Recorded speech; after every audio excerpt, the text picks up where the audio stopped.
This is the story of how a race of serpent beings have taken control of humanity in plain sight.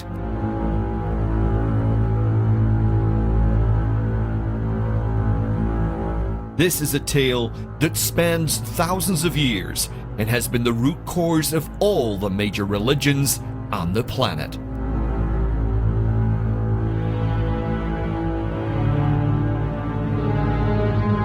Thousands of years ago, a special, genetically advanced race of beings came to Earth.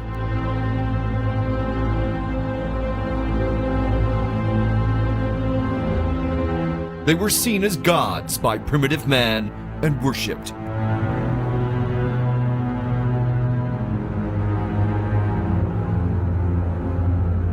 They set themselves apart, and yet some mated with humans and created a special race.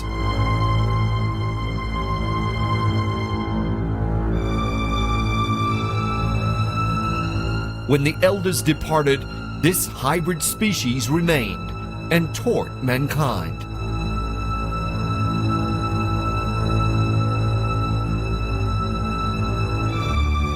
Civilization emerged: writing, art, science, engineering, architecture, and more, spreading around the globe.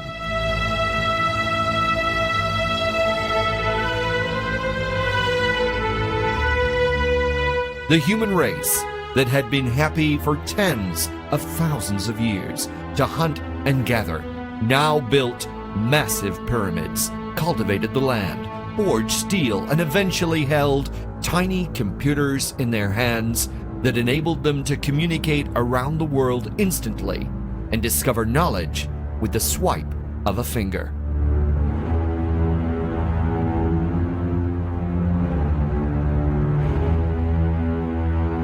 All of this and more is only part of the story, for our benefactors had an ulterior motive.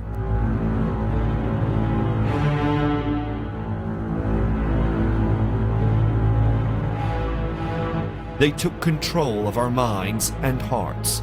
They control this world. They control you.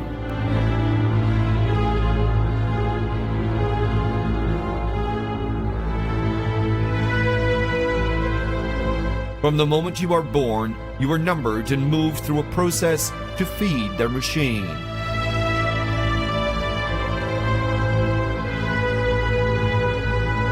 Nobody is truly free. We are all working for the masters.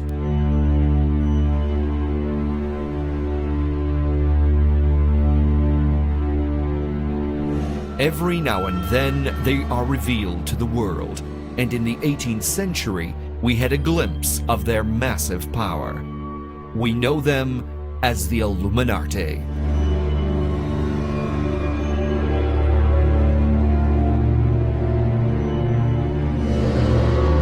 From huge international corporations to hidden governments, from secret societies to medicine, the Illuminati are in control.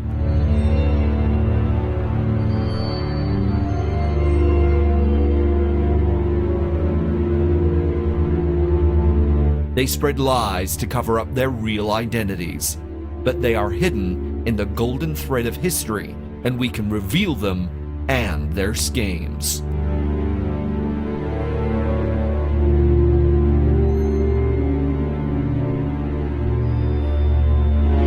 Do you believe you live in a free country?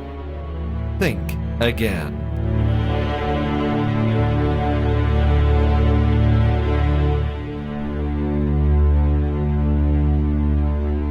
Thousands of years ago, in a place we now call Samaria, the ancient gods came down from the sky.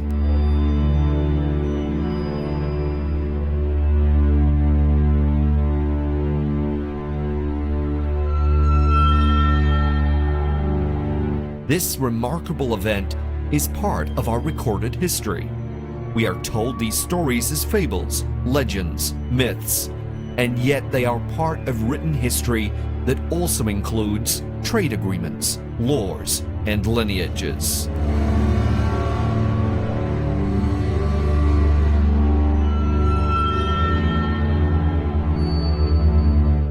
did it all begin? Who were these beings that our ancestors worshipped as if they were gods?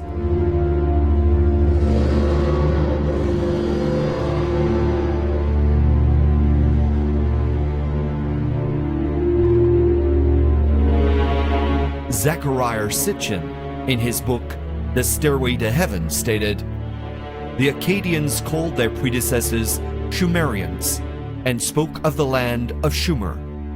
It was in fact the biblical land of Shinar. It was the land whose name literally meant the land of the Watchers. It was indeed the Egyptian Te Neder, land of the Watchers, the land from which gods had come to Egypt."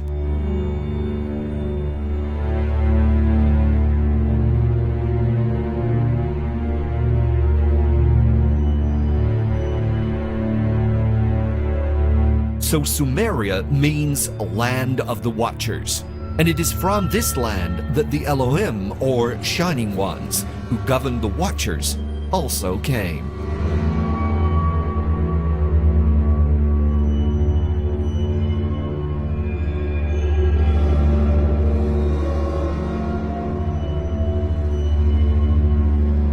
In The Origin of Consciousness in the Breakdown of the Bicameral Mind, Julian Jaynes tells us something interesting about these governing gods. Throughout Mesopotamia, from the earliest times of Sumer and Akkad, all lands were owned by gods and men were their slaves. Of this, the cuneiform texts leave no doubt whatsoever.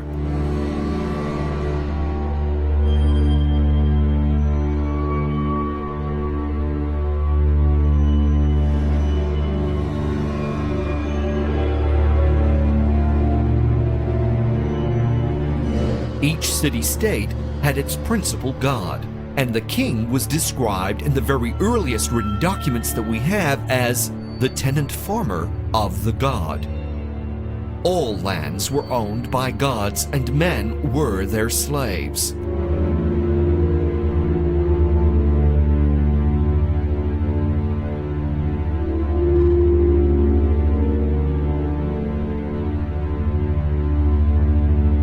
Interesting notion, and one we shall return to, for it is a fact that even today we are still the slaves to the descendants of these gods.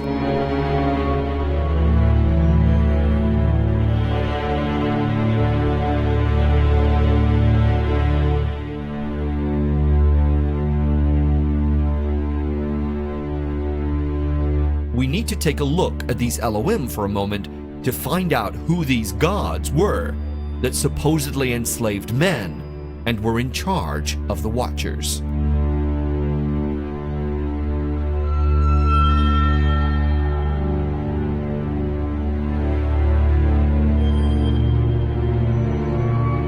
Elohim is a term used often in the Old Testament for the Lord, an incorrect usage, as the term is plural and means Shining Ones.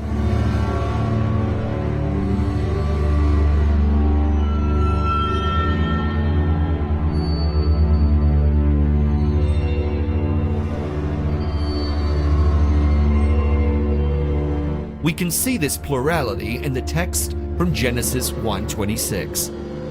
And God said, "Let us make man in our image, after our likeness."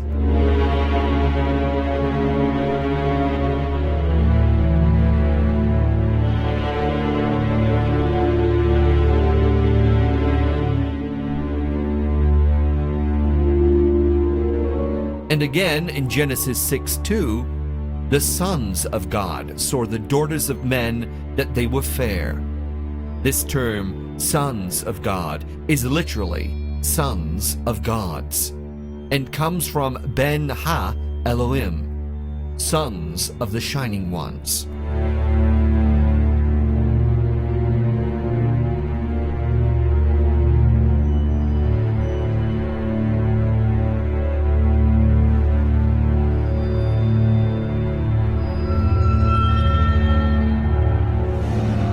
These were the sons of those shining lights that descended to earth. There is in fact strong evidence in our language that these shining ones spread out across the world. The Sumerian word El means simply bright or shining. The Old Irish Elil means shining. Old Cornish El means shining. Elf means shining, and hence we have elves as tall, mysterious, angelic beings. The Inca term La is bright or to shine.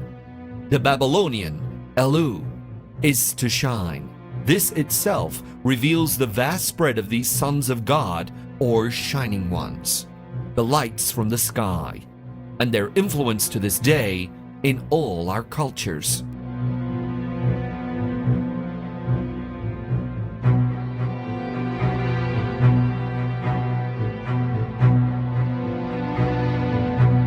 Baal, the deity often spoke of as the Lord in the Bible, is also seen as a shining one in the Old Testament and is called the Owner.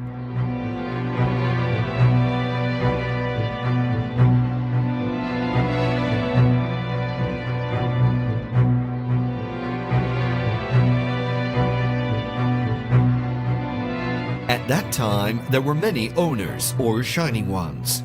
In fact, there was one for each village, as if each gathering of humanity needed watching over and controlling. To the Hebrews, the Elohim were nature divinities from ancient Sumerian times.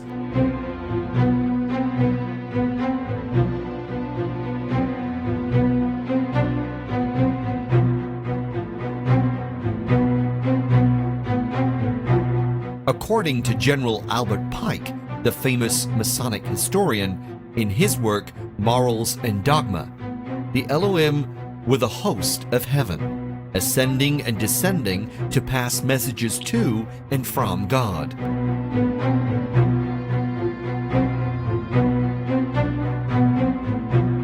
This is our history. This is the history of the world. That beings of light descended and ascended to the sky, very often on shining craft. These tales are all over the world, in almost every culture.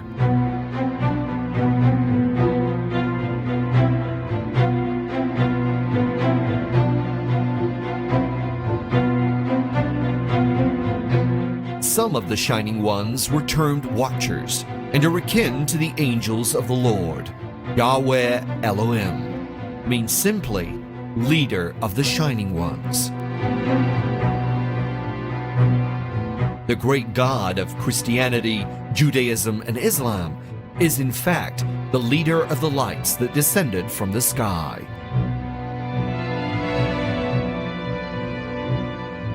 The leader of the massive invasion force that enslaved humanity.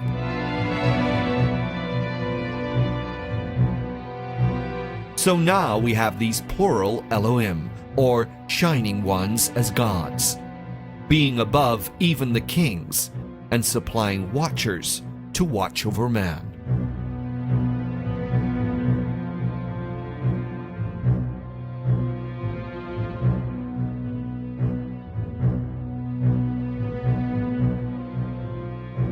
These watchers also appear in Egypt as the pantheon of gods. The Egyptian Tar-Net-Er is a name for the gods and means guardian or watcher.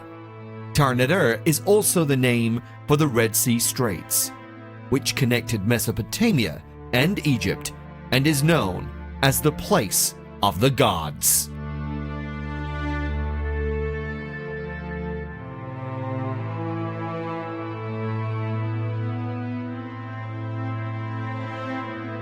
These watchers were also known as Urshu, and were classed as being less divine than the gods. The ancients spoke of a time when there were gods or shining ones who ruled up and down Sumeria and Egypt, and who employed watchers over the ordinary folk.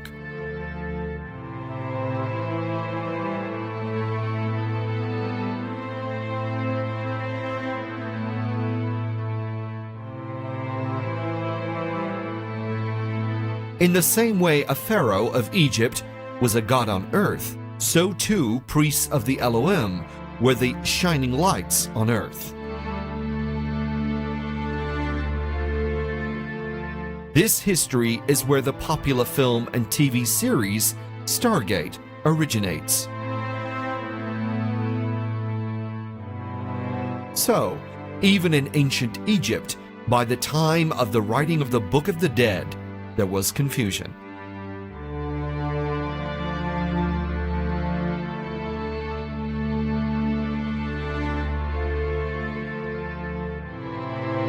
They had come to Egypt, the Egyptians wrote, from Tar-Ur, the far foreign land, whose name Ur meant oldest.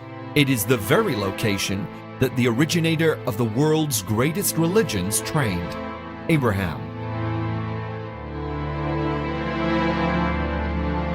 He was trained by the Shining Ones, the Watchers, the great lights of the sky, and he started the yoke of mainstream religion on this very planet. Billions of people across time and across the world are yoked into their religion, created by a man who was trained by beings of light that descended from the sky. For millennia, we mere humans have done their bidding. Indeed, these shining ones were known as serpents and worshipped as such, mainly because of their appearance. Even in Greece, these stories evolved into the concepts of the gods, titans, and humans. Gods mating with humanity who were their slaves. All the gods have links, symbols, and attributes of the serpents.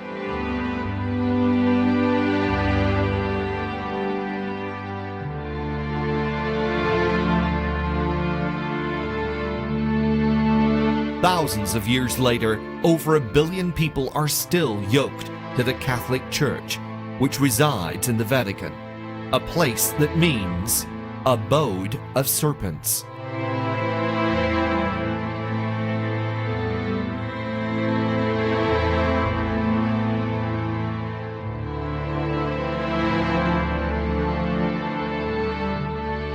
On the other side of the world, it appears these shining ones and watchers also descended. According to the legend of Wotan from Mesoamerica, this Wotan was the serpent who was descended of the race of Can, and was called a guardian or watcher, amazingly similar to Canaan.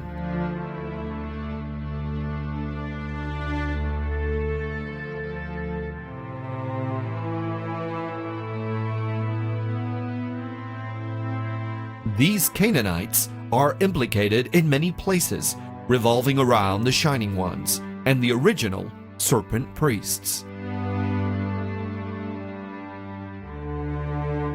From this time onwards, serpent worship spread across the globe, and we have to wonder why.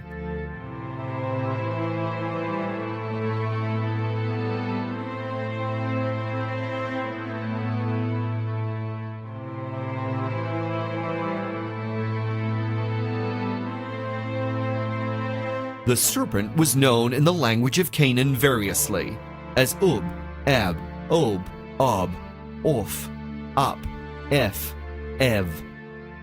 In the Mayan language, Can also means serpent, as in Kukulkan, the bird serpent, and just as in the ancient Sumerian, Akan and the Scottish Can for serpent, which is where we get the word canny, like the wise snake.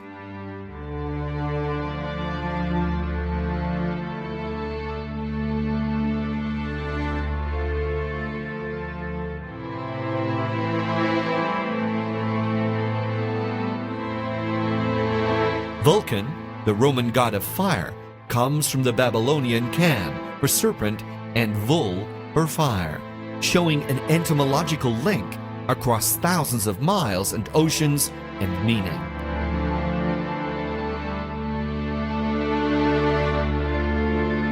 Therefore, That Vulcan is the shining serpent.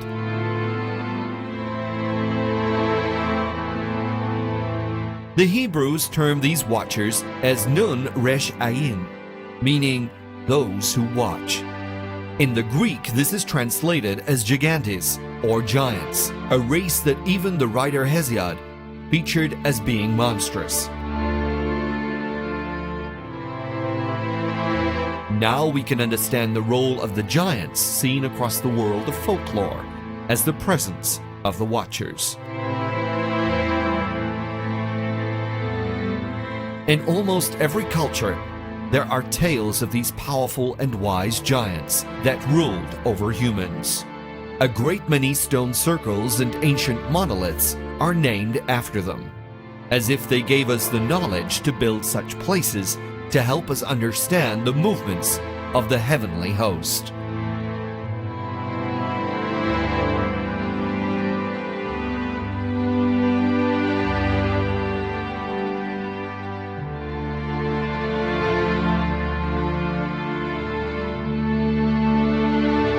The biblical scribe Enoch even gives us the names of these watchers.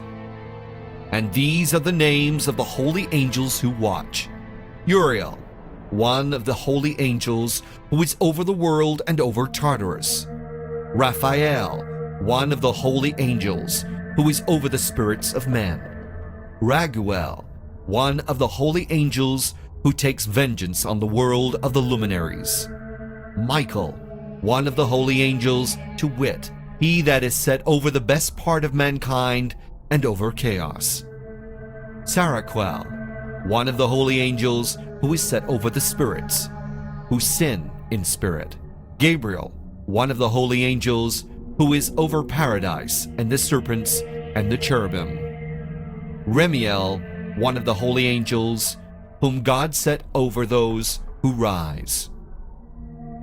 Note that Gabriel, the messenger who told of the birth of Jesus and who passed on the wisdom to Muhammad, is in charge of the serpents. Remiel is over those who rise, those seeking enlightenment. Enoch actually wrote about them and in fact for them in the book of Enoch. In the Bible and the book of Enoch, these shining ones are called angels, archangels, or cherubim.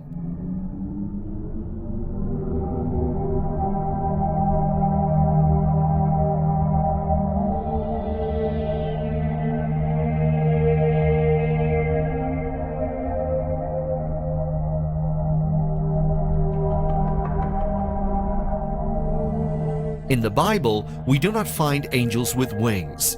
There are no original stories of them being supernatural. They are, in fact, quite ordinary. It is always Gabriel who informs the people of a coming special birth. A doctor, maybe, involved in what many say was the hybridization of the human race with aliens.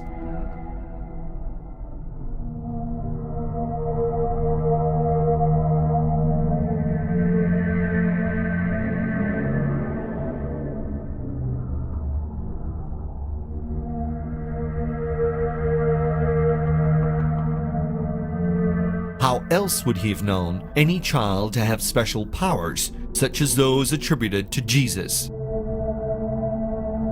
Incidentally, Jesus was known as the wise serpent. He died on the cross, but sloughed off his shrouded skin in the tomb, and then ascended into heaven. All of this is based on a much older understanding of the true nature of the Shining Ones, that they were serpent-like beings of light who invaded Earth. Follow my yoke, indeed.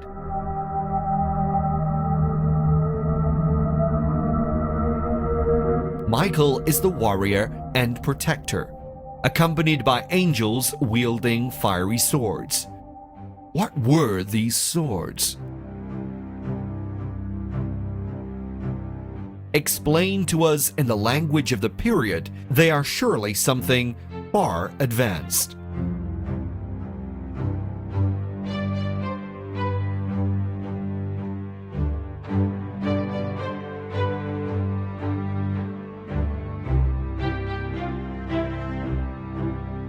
Each and every one of them has their own specific duty.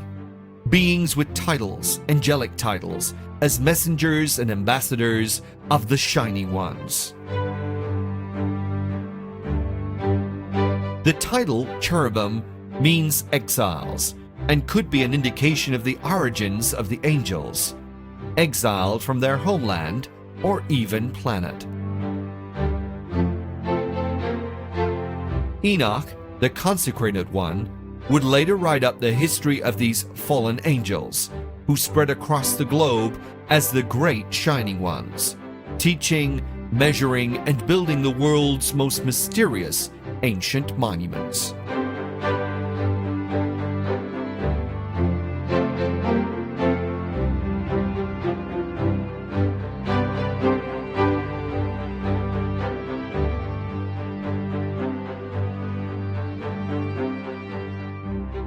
Of course, we must not forget the seraphim of Numbers 21:6 and elsewhere. These mystical beings have hands, a face, legs, and great powers from God, because they are in the light. They have symbolic wings, meaning they could fly. Their name means Shining Ones or Fiery Serpents. They are enlightened beings.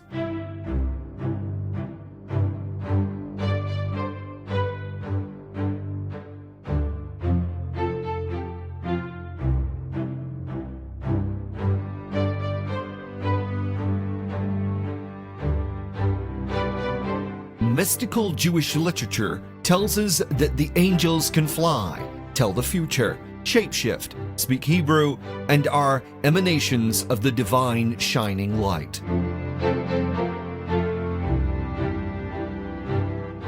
If these are not attributes of extraterrestrials, then what is?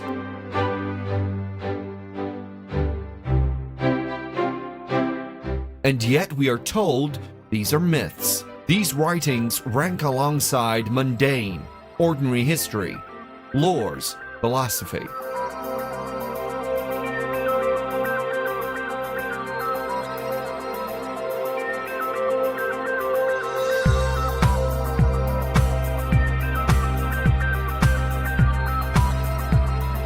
We are told by Enoch about the Nephilim, or Watchers. These are the angels who seem to have been the military arm of the Shining Ones, and who are initially employed to guard the Garden of Eden, but then began to mix with the indigenous peoples of the area. From this union, a hybrid race was produced, a race of giants.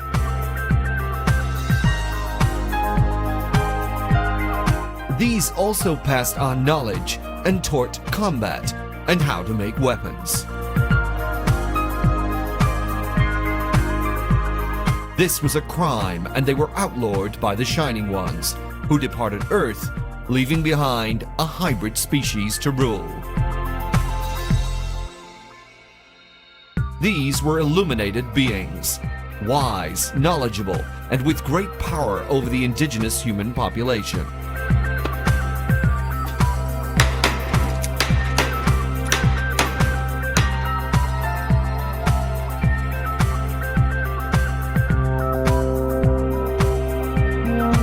They were the new gods among men. They were worshipped and held in high esteem. Their bloodlines would become the rulers, kings, and queens, pharaohs and high priests, wizards, and magi.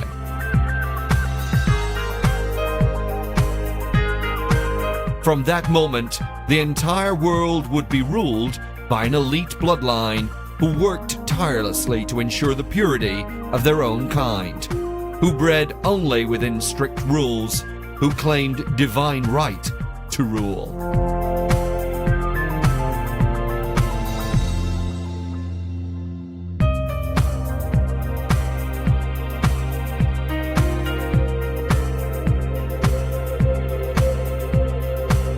Thousands of years later, nothing has changed. Hundreds of royals across the world still hold the vast majority of the wealth and power. The same families run the institutions such as the civil service, They own and monitor the vast majority of the world's media, power companies, arms manufacturers, chemical plants, petrol producers, and more.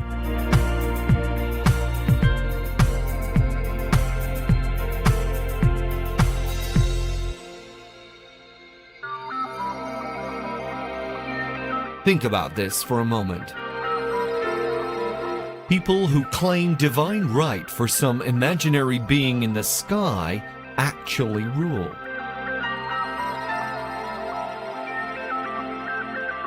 Even in so-called Republican states, the leaders are chosen, not by the people, but by those in power.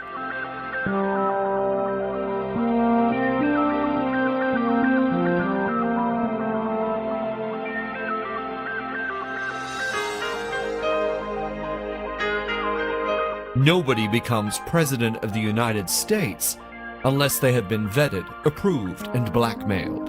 The real power lies behind the scenes with civil servants who can trace their family line of descent back thousands of years to family members who were doing pretty much the same thing.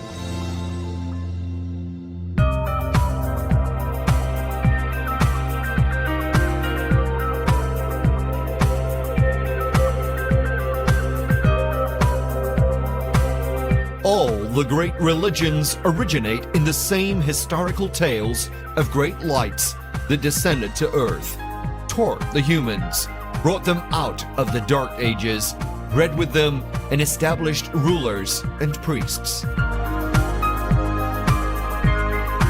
Using propaganda, mind control, and even force, humans were treated like sheep and told to believe and behave.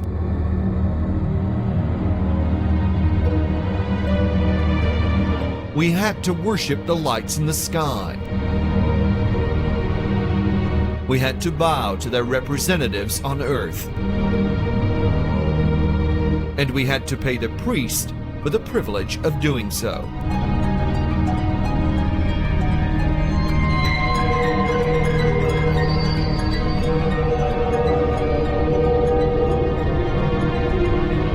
Land was taken from us, and we were told to pay to live upon it. To pay, we had to work every waking moment. Then we had to pay taxes to the relatives of the rulers and priests in government, who made laws to keep us controlled.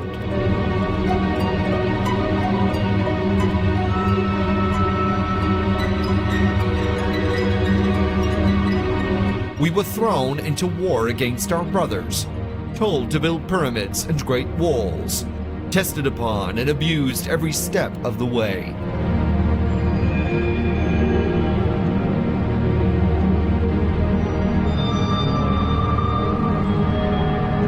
If any of this is sounding familiar, it is simply because absolutely nothing has changed.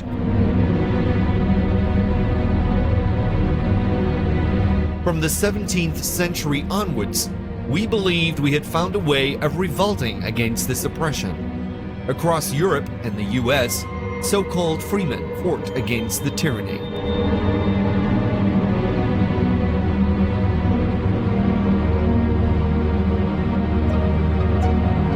And yet, the fact is this: the rulers had people in both camps. The US War of Independence, for instance, was led by men on both sides who were members of the Freemasonic lodges, who were often themselves descendants of royal stock.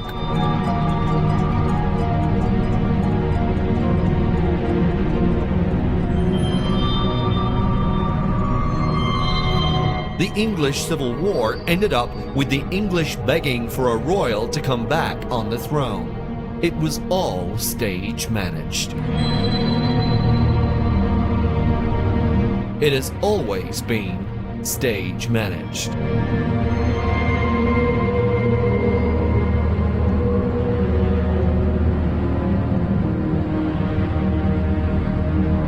The First and Second World Wars changed the political map of Europe, and yet the royals and religions remain.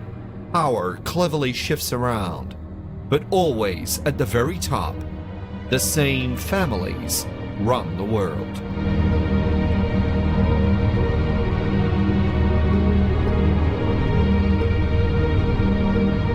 Modern control began in the 18th century as a reaction to the growing enlightenment of the human population. The printed word had an unfortunate side effect for those in power. People began to gain knowledge and spread dissent.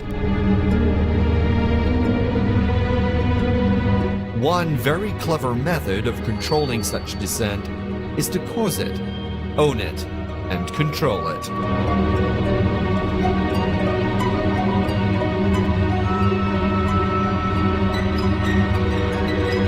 Create your very own group that seemingly goes against the status quo.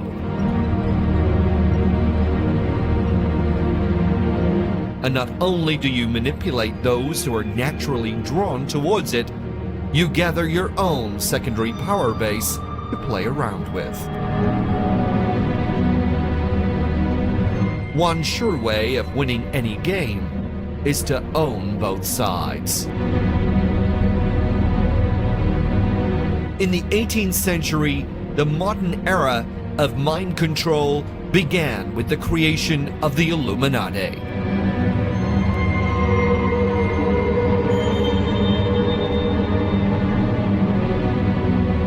The very name itself must remind us of the very fact that those who originally came to Earth were the illuminated ones.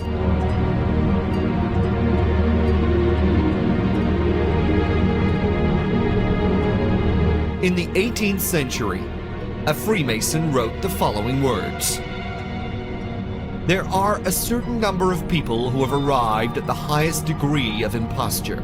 They have conceived the project of reigning over opinions, and of conquering not kingdoms, not provinces, but the human mind. This project is gigantic and has something of madness in it, which causes neither alarm nor uneasiness.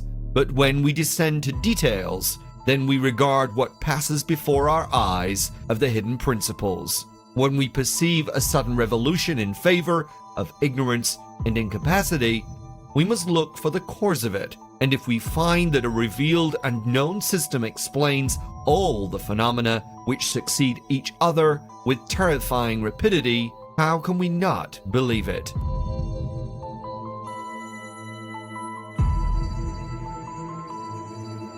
Standard history tells us that they were started by Jean Adam Weishaupt, the founder of the Order of the Illuminati.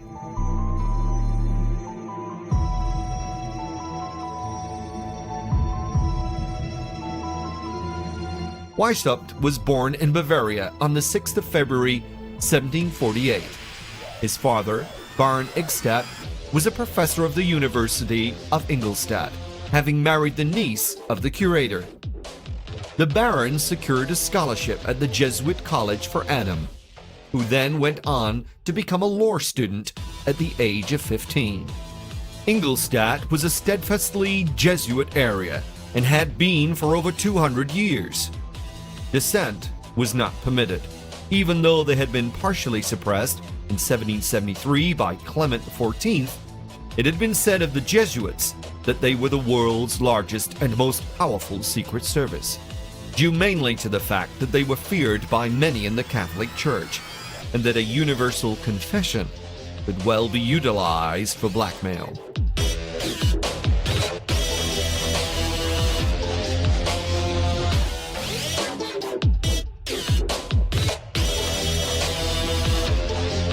According to a converted nun, the Jesuits offer the world at large a system of theology by which every law, divine or human, may be broken with impunity, and by which the very bulls of popes may be defied. It is a ghastly religion. It is a religion to be abhorred by all honest and honorable men.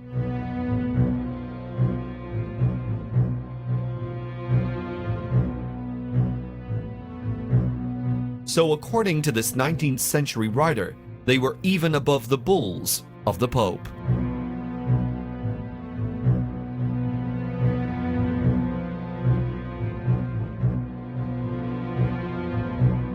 Edwin A. Sherman, an American Freemason, also writing in the 19th century, stated, "The Jesuits laugh at us, and during their hilarity, the rattlesnake is coiled at our feet, climbing to strike us in the heart."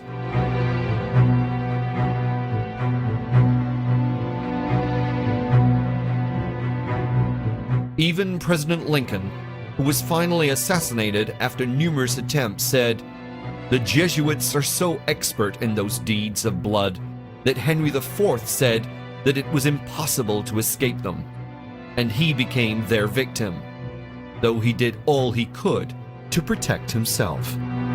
I know that the Jesuits never forget nor forsake."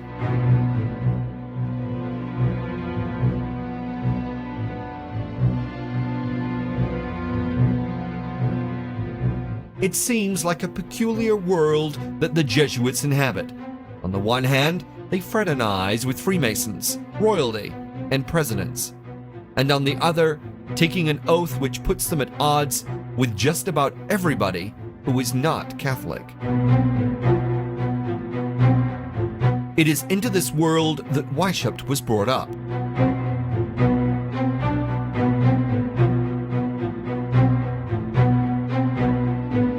By 1775, Weishaupt was professor of canon law at Ingolstadt, and it was in this year he or somebody else to form a plan of an association of which he would head. This association would oppose the forces of superstition and lies, or in other words, religion.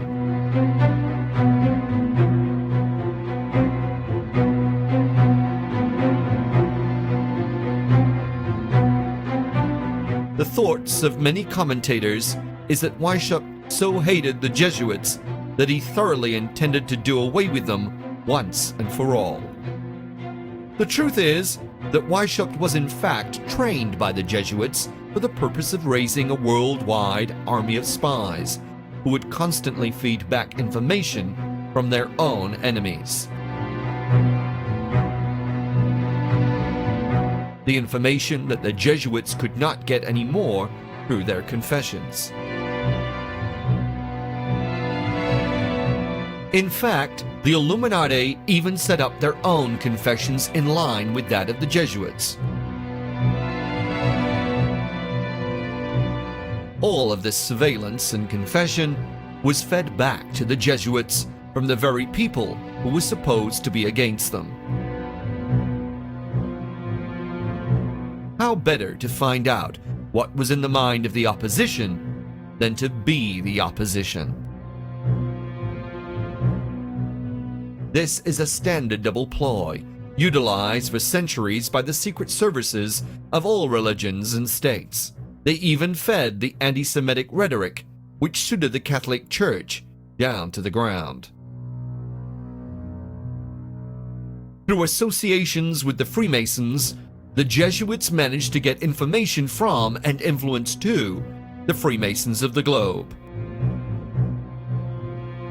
These business leaders, politicians, military commanders, religionists, and so-called free thinkers were in fact being manipulated yet again. And very often with the exact same devices that had been used for thousands of years. Belief in a divine entity, worship of a being of light, otherwise known as Lucifer, and even the concept that their own secret line stretched back to the time of Egypt and beyond. What many people didn't realize was this: all of that was true.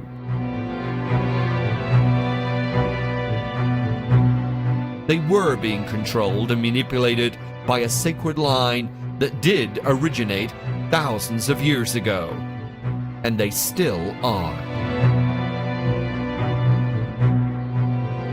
Following Weishaupt's amazing creation out of the order of a much older institution, we suddenly have several worldwide revolutions, and the balance of power supposedly shifting like never before.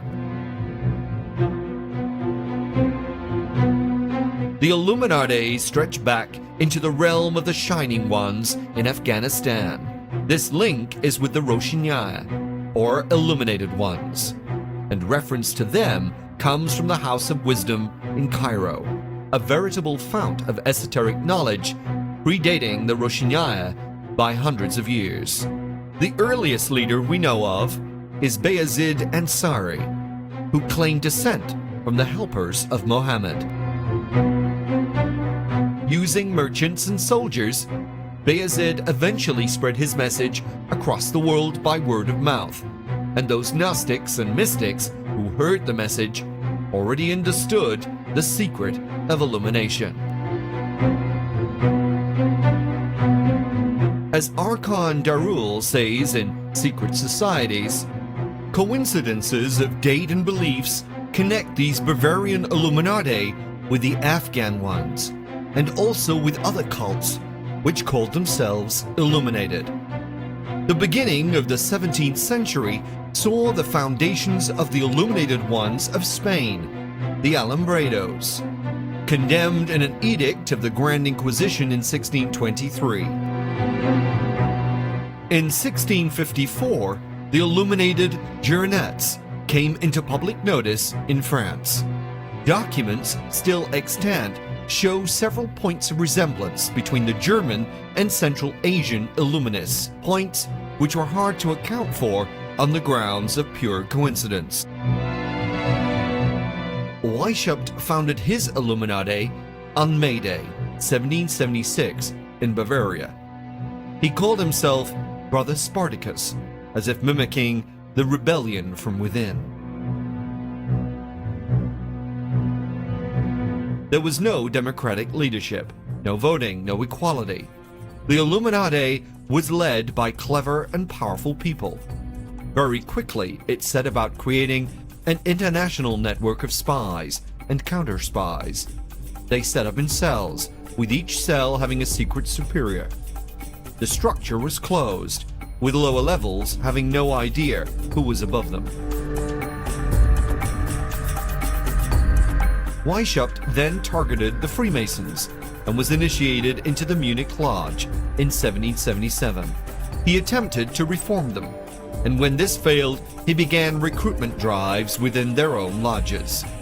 It was a brilliant ploy, using a secret society to build a secret society.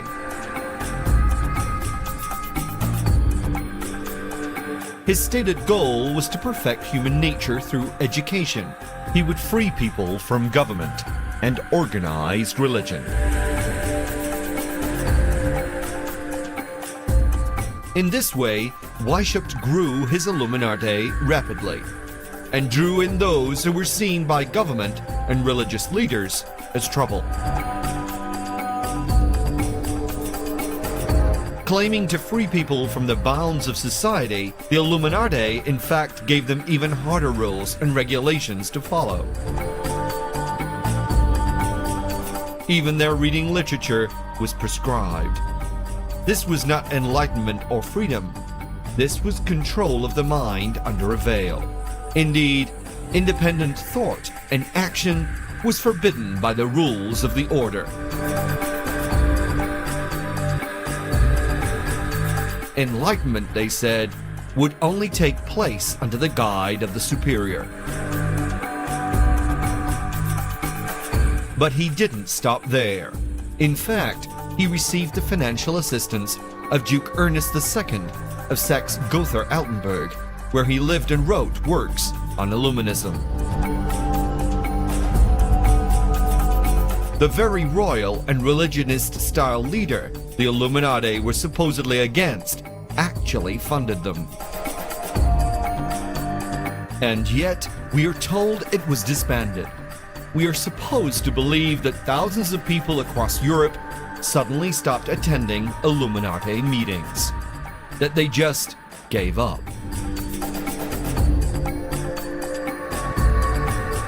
We are told that because the Bavarians had outlawed it, their grand ideas of reducing the dominance of religion and state ended there.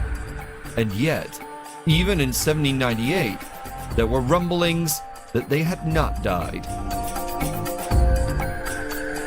Many even claimed they were behind the French Revolution, which brought down government, royalty, and religion.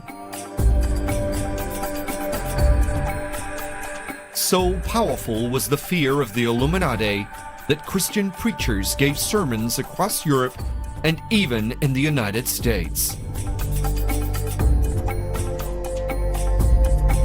What we do know is that the world was changed.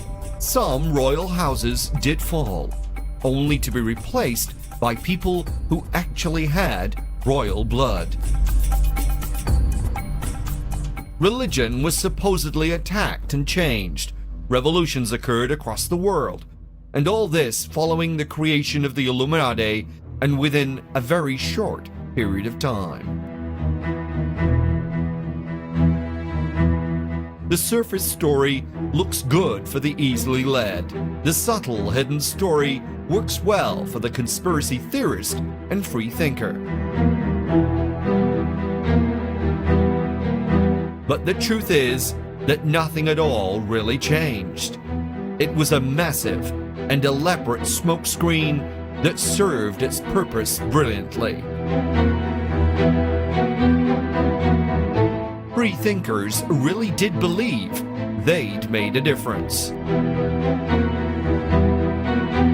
Here's a brief example of how they made no difference at all.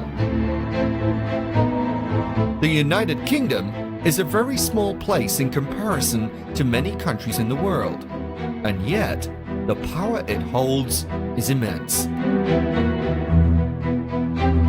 It has a massive commonwealth that includes countries it can call on during times of war, such as Australia, Canada, and more. The head of state for all these is the present king or queen. That head of state owns huge amounts of land in the world, shares in the world's biggest companies. They are head of the religion and government. They can dissolve parliament at any time they wish. Parliament itself is made up of a small amount of elected ministers, who all have to give way to an unelected House of Lords, who answer to the king or queen.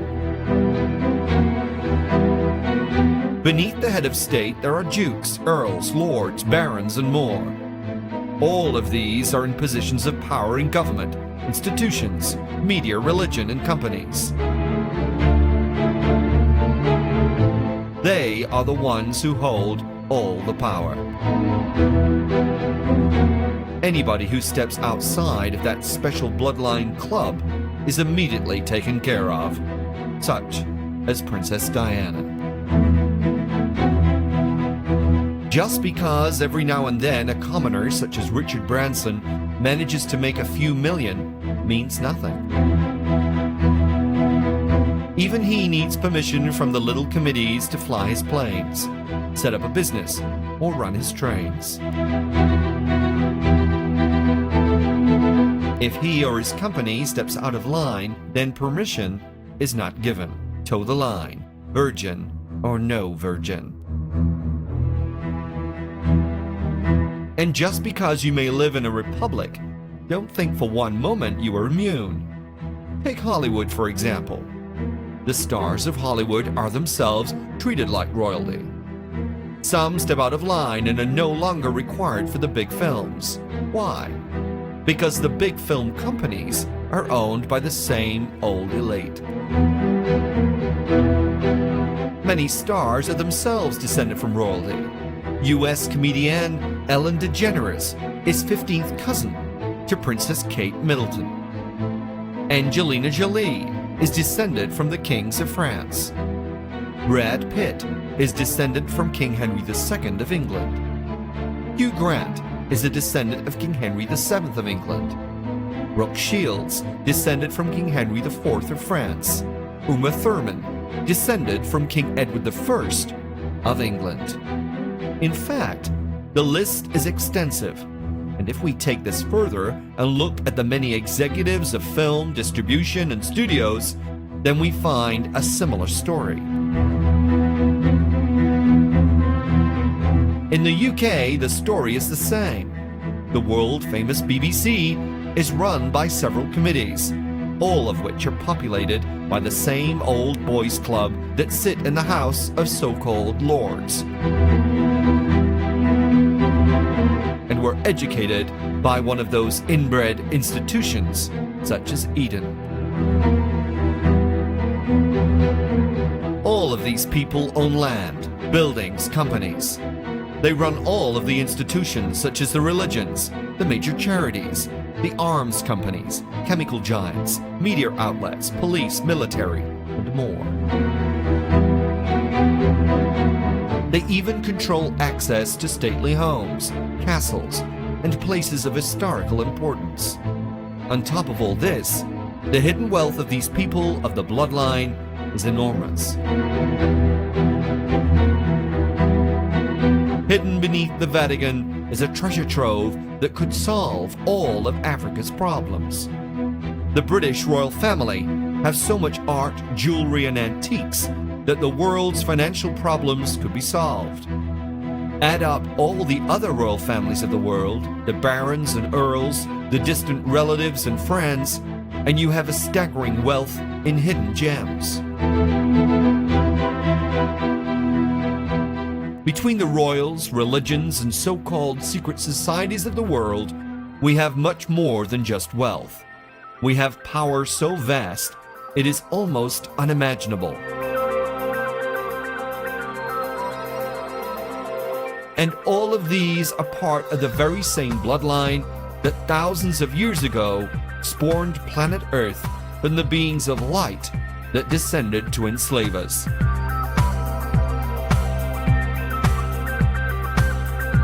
Remember those lines from Mesopotamian cuneiform?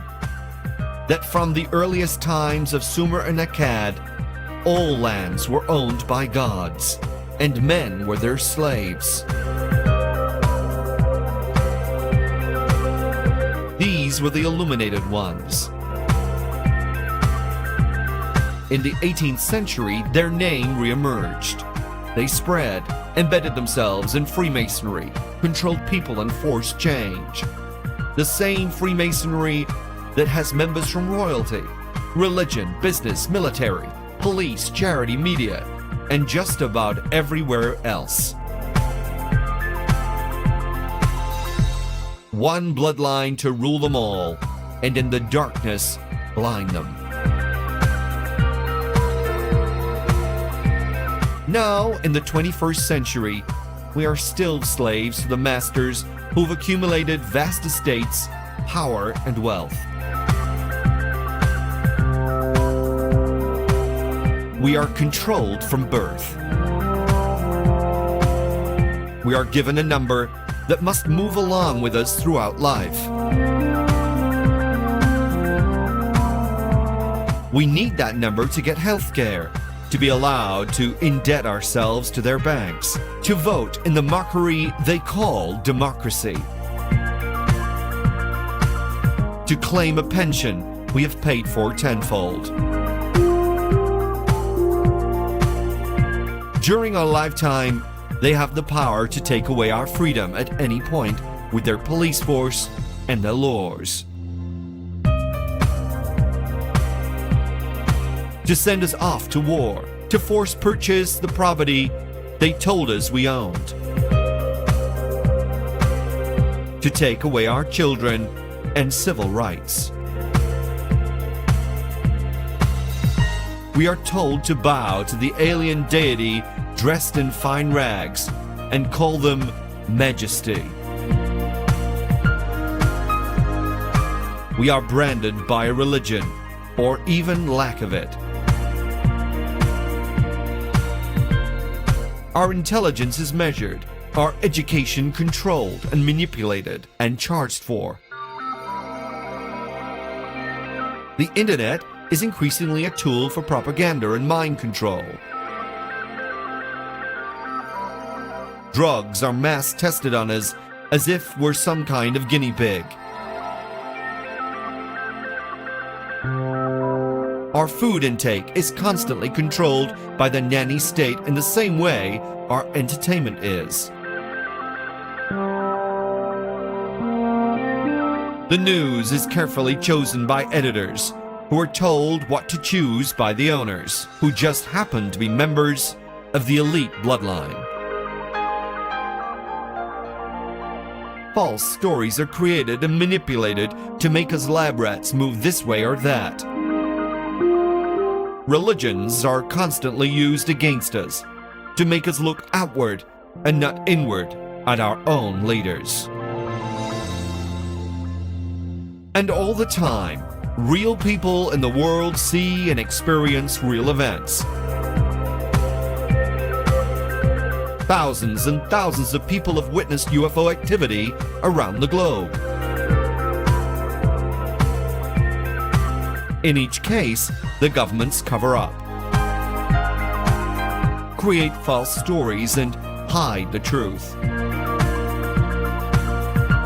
What does our strictly controlled media say?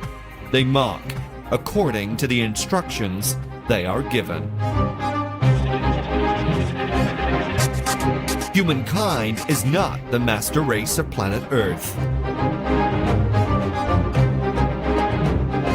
Humankind is enslaved to the ancient gods that came down to Earth thousands of years ago. They have become so deeply embedded within our society that we no longer see them. The universities that translate ancient texts are owned and run by them, and it is they who create the professors, the experts that we, the idiots, must listen to. They tell us that the ancient historical texts written by our ancestors are nothing more than religious mythology. That serpent-faced aliens who descended to Earth with fiery weapons and strange craft are all from their bizarre imagination. All the time, they then tell us to go to church and pray to an imaginary god, to make offerings to dead saints, to yoke ourselves evermore to their systems. Freedom. What is that? Unless you can somehow disappear into the wilds of some huge forest and escape all their influence and control, then you are not free. You, me, and everybody else on this planet are subjects of influence. Whether from the TV set, cinema, radio, or supermarket, we are being constantly fed carefully prepared information that meets the goal of those ancient gods: to enslave you and me.